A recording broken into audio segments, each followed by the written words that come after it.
Hello, नमस्कार दोस्तों। मैं आप सभी का यूट्यूब चैनल पे स्वागत करता हूँ। दोस्तों, आज हम लोग जिस शेयर के बारे में जानकारी लेना चाह रहे हैं, उस शेयर का सबसे पहले आज हम लोग बैलेंस शीट देखेंगे। और बैलेंस शीट में हम लोग देखेंगे इक्विटी कैपिटल, उसके बाद में रिजर्व, उसके बाद में बोरोइंग। तो चलिए देर ना करते हुए स्क्रीन पे चलते हैं। दिसंबर 2021 में इसका इक्विटी कैपिटल था 495 करोड़ का, और दिसंबर 2022 में भी 495 करोड़ का इसका इक्विटी कैपिटल था, और दिसंबर 2023 में भी 495 करोड़ का इसका इक्विटी कैपिटल था, और जून 2024 में भी 495 करोड़ का ही इसका इक्विटी कैपिटल है। तो इक्विटी कैपिटल इसका कंटिन्यू एक ही रेंज पे है, एक ही प्राइस पे है।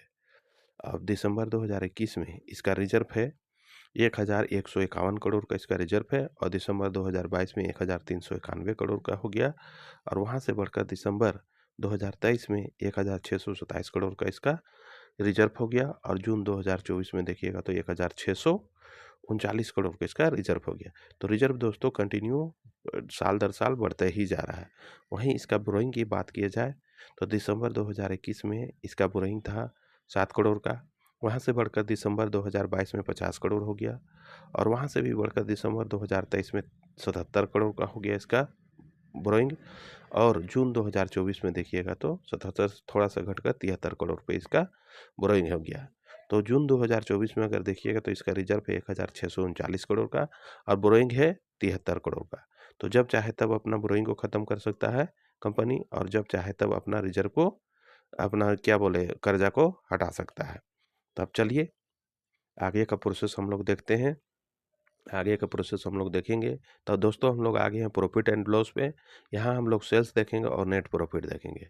तो दिसंबर 2021 का बात किया जाए तो सेल्स इसका 4192 करोड़ का, और दिसंबर 2022 में देखिएगा तो 4774 करोड़ का, और दिसंबर 2023 में 5075 करोड़ का इसका सेल्स हो गया, और करेंट में देखिएगा तो 5275 करोड़ का इसका सेल्स है।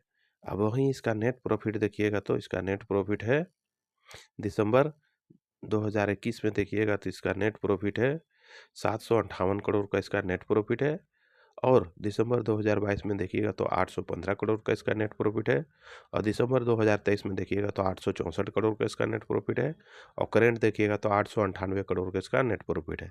तो साल दर साल दोस्तों इसका नेट प्रॉफिट भी बढ़ते जा रहा है। अब चलिए इसका हम लोग थोड़ा शेयर होल्डिंग पैटर्न्स देख लेते हैं। तो हम लोग आगे दोस्तों शेयर होल्डिंग पैटर्न्स में जिसमें देखेंगे कौन कौन से हैं इन्वेस्टर। तो प्रोमोटर्स है, एफआईएस है, डीआईएस है, पब्लिक है।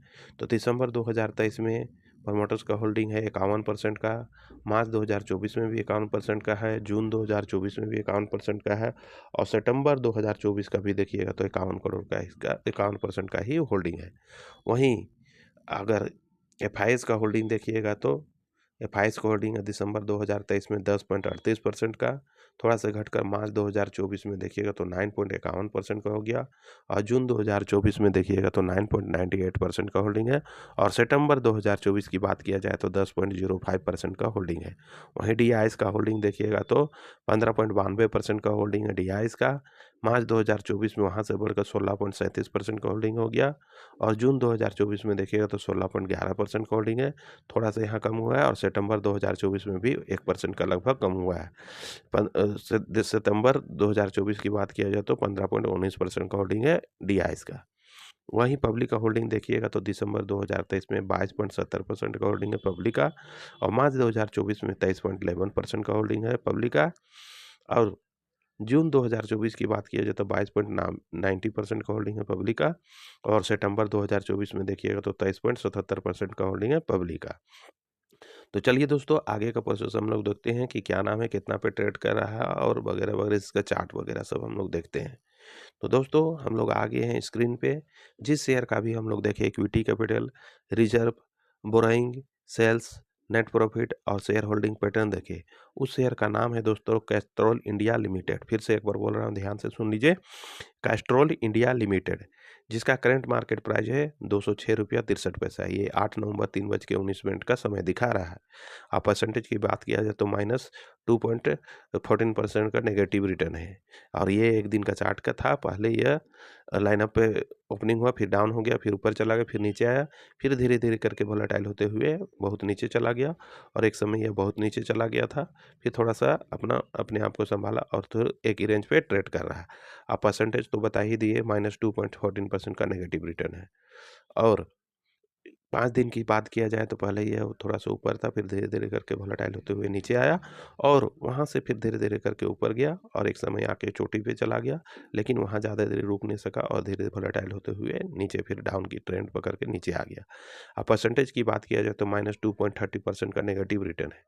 वहीं अगर 1 महीने की बात किया जाए तो पहले ये बहुत ऊपर था, फिर धीरे-धीरे करके और ऊपर गया, फिर एक ही रेंज पे ट्रेड किया, फिर वहाँ से थोड़ा-सा बढ़ने की कोशिश किया लेकिन बढ़ नहीं पाया और फिर वोलेटाइल होते हुए नीचे आ गया। फिर एक ही रेंज पे मोटा-मोटी ट्रेड कर रहा है, फिर ऊपर नीचे हो रहा है। अब परसेंटेज की बात किया जाए तो -7.46% का नेगेटिव रिटर्न है। अगर 6 महीने की बात किया जाए तो इस प्रकार से इसका चार्ट था दोस्तों। पहले यह नीचे था, धीरे-धीरे वोलेटाइल होते हुए ऊपर की ओर बढ़ने की कोशिश किया, फिर ऊपर नीचे हुए एक ही रेंज पे ट्रेड कर रहा था और फिर थोड़ा-सा डाउन ट्रेंड पड़ के नीचे आया। फिर भी यह 6 महीने में आपको 6.32% का पॉजिटिव रिटर्न है। इतना रिटर्न बना के दे दिया। अगर इसके मार्केट की कैप की बात किया जाए तो इसका मार्केट कैप है 20.44 थाउज़ेंड करोड़ इसका मार्केट कैप है। फिर से एक बार बोल रहा हूँ, 20.44 थाउज़ेंड करोड़ इसका मार्केट कैप है और हाई इसका है 212 रुपया 25 पैसा इसका हाई है और लो है 205 रुपया 75 पैसा। अब चलिए हम और तो आप थोड़ा-सा डिस्कस कर लेते हैं क्या है नहीं है इसका विषय में थोड़ा-सा डिस्कस कर लेते हैं। तो ये जो कंपनी है कैस्ट्रॉल इंडिया लिमिटेड 207 रुपया 25 पैसा इसका करंट मार्केट प्राइस है। थोड़ा-सा रेट ऊपर नीचे वोलेटाइल होगा, थोड़ा-सा आप लोग एडजस्ट कीजिएगा। 8 नवंबर का ये करंट का है, 3:21 का समय का दिखा रहा है। तो इसका इक्विटी कैपिटल जो है दोस्तों 3-4 साल से कंटिन्यू एक ही रेंज पे एक ही स्थिर बना हुआ है, आगे पीछे नहीं हो रहा। और रिजर्व की बात किया जाए तो रिजर्व इसका गजब का धीरे-धीरे करके साल दर साल बढ़ते ही जा रहा है। वहीं बोरोइंग की बात किया जाए तो बोरोइंग नाम मात्र क्या है, जब चाहे तब आप गवर्नमेंट मनी अपना बोरोइंग को खत्म कर सकता है, अपना कर्जा को हटा सकता है। और सेल्स तो दोस्तों कंटिन्यू इसका बढ़ता ही जा रहा है, उसी तार पे नेट प्रॉफिट भी बढ़ता ही जा रहा है। और अगर शेयर होल्डिंग की बात किया जाए तो प्रमोटर्स का 51% का होल्डिंग है, 3-4-5 साल से लगभग कंटिन्यू 51% का ही होल्डिंग है। वहीं एफआईएस का लगभग 10% के आसपास इसका होल्डिंग है एफआईएस का। और वहीं और डीआईएस का बात किया जाए तो 15-16% के आसपास डीआईएस का होल्डिंग है और पब्लिक तो 10-12% है ही। तो दोस्तों अच्छा खासा इसमें होल्डिंग है, प्रमोटर्स भी है, एफआईएस है, डीआईएस का भी अच्छा खासा होल्डिंग है। इसलिए जब भी आपको गिरावट में मिले, जब भी आपको डिस्काउंट में मिले तो इस शेयर को बाय करके होल्ड कीजिए। लेकिन बाय करके होल्ड करने से पहले मैं कहना चाहूँगा कि आप भी अपने से रिसर्च कर ले, ठोक बजा के देख ले। जब आपको जचता है, पसंद पड़ता है और आपको सैटिस्फाई होता है तभी जाके इस शेयर को बाय करें चाहे होल्ड करके रखें। तो दोस्तों पैसा आपका है तो अंतिम डिसीजन भी आप ही का होगा, इसलिए आप अपने से ठोक बजा के देख लीजिए और उसके बाद में बाय कीजिएगा तो ऐसे में आपको फाइनेंशियल लॉस नहीं होगा। अन्यथा ये शेयर मार्केट है, कभी भी फाइनेंशियल लॉस होने का आपको चांस पूरा रहता है। इसलिए आपके से रिक्वेस्ट है कि जब तक आप अपने से ठोक बजा के नहीं देख लेते हैं तब तक से कोई भी शेयर में, कोई भी इक्विटी में 1 रुपया भी इन्वेस्ट कदापि ना करें दोस्तों। देखिए ये मेरा पर्सनल मामला है, पर्सनल राय है कि आप बिना जांच पड़ताल किए हुए कोई भी इक्विटी में 1 रुपया भी इन्वेस्ट ना करें। जब आपको पूरा सेटिस्फाई हो जाए, पूरा संतुष्टि हो जाए तभी जाके उस शेयर में आप बाय कर सकते हैं, उसके बाद में होल्ड कर सकते हैं, तभी जाके आपको पैसा बनेगा। तो दोस्तों इस शेयर के बारे में सारा कुछ मैंने बता दिया हूँ, जितना मुझे नॉलेज था, जितना मुझे जानकारी था, जितना मैं रिसर्च कर पाया सारा कुछ मैंने इस वीडियो में रख दिया हूँ। अब बाकी लेना या नहीं लेना आपके ऊपर डिपेंड करता है दोस्तों, क्योंकि पैसा आपका है तो अंतिम डिसीजन भी आप ही का होगा। आप चाहे तो बाय कर सकते हैं, चाहे तो छोड़ भी सकते हैं। जैसा अच्छा लगे वैसा कीजिएगा। तो बस इतना ही कहकर मैं इस वीडियो को अंत करता हूँ। जाने से पहले सभी दोस्तों से कहना चाहूँगा कि अगर ये वीडियो आपको नॉलेजेबल लगा या फिर शिक्षा के उद्देश्य से बढ़िया लगा तो इस वीडियो को लाइक, शेयर एंड सब्सक्राइब कर दीजिएगा दोस्तों। इतना ही कहकर मैं इस वीडियो का अंत करता हूँ। धन्यवाद दोस्तों। जय हिंद।